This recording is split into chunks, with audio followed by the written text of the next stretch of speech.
राजू, चलो ये बताओ, अकबर ने भारत पर शासन कब से कब तक किया था?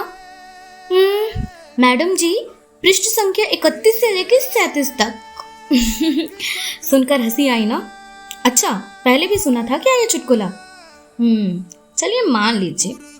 अकबर की जगह मैडम ने पोरस का नाम लिया होता तो क्या कहता राजू? यहाँ तो वह पृष्ठ संख्या वाला उत्तर भी नहीं दे पाता, है ना? क्योंकि सिकंदर को धूल चटाने वाले पोरस का सिलेबस की किताबों में जिक्र ना के बराबर है। सूफियों के आगमन विगमन की सारी खोज खबर है हमारे पास, मगर मुनियों के पथमार्ग की बात कर लो तो आधा भारत सर खुजलाने लगेगा। इतिहास बख्तियार खिलजी के आक्रमण पर प्रकाश तो डालता है, पर यह क्यों नहीं कहता कि घायल होने पर उसका इलाज उसी नालंदा विश्वविद्यालय के चिकित्सकों ने किया था जिसे उसने जला के भस्म कर दिया। इतना गौरवशाली इतिहास रहा इस देश का। महान शासक, महान राजनीतिज्ञ, एक से एक खगोल शास्त्री, मगर इतिहास चिल्ला चिल्ला कर बाहरी शासक आक्रमणकारियों का ही गुणगान क्यों करता है? क्यों नहीं गूंजती एनसीईआरटी की किताबों में भारतीय मूलतः आर्यावर्ती शासकों के नाम की ध्वनि? क्या जिन्होंने किताबें लिखी वो अज्ञानी थे? नहीं मेरे दोस्त, इनके रचयिता डॉक्टरेट फिलोसोफर किस्म के लोग हैं जो देश भर के और विदेशों के भी सबसे अच्छे कॉलेजेस से पास आउट हैं। फिर क्यों नहीं छपी गई भारत से जुड़ी ऐसी बात जो महाभारत जितनी जाननी ही जरूरी है? है क्या कोई जवाब? अगर आप माइनॉरिटी में हैं या गैर हिंदी तबके के हैं तो प्लीज ये वीडियो मत देखिए। इस वीडियो में हम राजनीतिक, शिक्षा, चौसर सबकी बातें करेंगे। हाँ, अगर आप सच में हिंदी हैं तो आइए मिलके एक सच के रूबरू होते हैं। सन 1947 में देश के आज़ाद होने पर और 2 भागों में बंट जाने के बाद माइनर कम्युनिटी को अपने देश में बरकरार रखने के लिए तथा बेखौफ रहने के हालातों की पैदाइशी के लिए यह स्टेप ज़रूरी था। विकास के लिए जैसे आरक्षण दिए गए, वहीं उनके नाम की इतिहास की चर्चा लोगों में रहे, इसके लिए उनके नाम से जुड़े लिखित दस्तावेजों का प्रचार शुरू हुआ।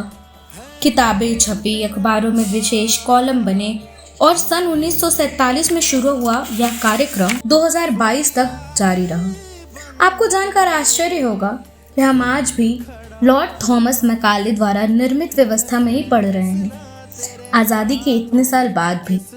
हाँ, छोटी मोटी बदलाव हुई हैं समय के साथ जो ज़रूरी थी, मगर विशेष रूप से शिक्षा व्यवस्था में कोई छेड़छाड़ नहीं किया गया है। एक ऐसा इतिहास पढ़ रहे हैं जहाँ मुगलों का जिक्र तो है, मगर प्रताप के नाम किसी कोने में पड़े हैं। एक ऐसा भूगोल जहाँ भारत के नक्शे पर हिंदू राष्ट्र के समय की कोई चिन्ह नहीं छपी। ऐसी भाषा के सीखने पर पुरजोर दबाव दिया जा रहा है जो अपनी तो कभी थी भी नहीं, और नेताओं से लेकर इनके रचयितागण को भी कोई आपत्ति नहीं है। क्यों? क्या अंग्रेजी सरकार से पहले भारत के विश्व गुरु होने की बात गलत थी? अजी, हम तो हमेशा से उनके आगे और बहुत आगे थे। विदेशी हुकूमतें आई, हमें बर्बाद किया, फिर किया निर्माण का ढोंग। वैदिक काल के दौर में भारत के लिए ज्ञान, धन, धान्य सभी मामलों में श्रेष्ठतम रिसोर्सेज थे। वह समय चक्र जब सब कुछ स्वदेशी, मूलतः आर्यावर्ती था। हम टूटते चले गए और सब कुछ बिखरता चला गया। अगर 1 मिनट रुकिए, क्योंकि मैं जानना चाहती हूँ कि आपके विचार में समेटने का कार्यक्रम कब तक होगा? कब तक हम शिक्षा व्यवस्था व न्यायिक व्यवस्था में होने वाले दोगलेबाजी पर ऐसे ही मौन रहेंगे? जब बात न्याय व्यवस्था पर उठती है तो वह तो स्वतंत्र है कहकर चुप करा दिए जाते हैं, और शिक्षा व्यवस्था में बदलाव सबको केवल हिंदू धर्म का प्रचार लगता है। एक बात बताइए, इसमें गलत क्या है? क्रिश्चियनिटी कभी इस देश का हिस्सा ही नहीं थी, तो हम उन्हें क्यों पढ़ें? मुगलों ने सिर्फ तबाही लाई है, फिर हम उन्हें क्यों पढ़ें? अरे 2-4 अच्छे काम तो हिटलर ने भी किए, इससे उसकी क्रूरता छिपा दी जाए ये तो गलत है। मार्च का महीना है, सभी विद्यालयों में परीक्षाएं हो रही हैं, बच्चे परेशान ज्यादा और खुश कम रहने लगे हैं। भारतीयों को भारतीय राजकुमार राजकुमारियों के गाथान सुनाने की जरूरत है।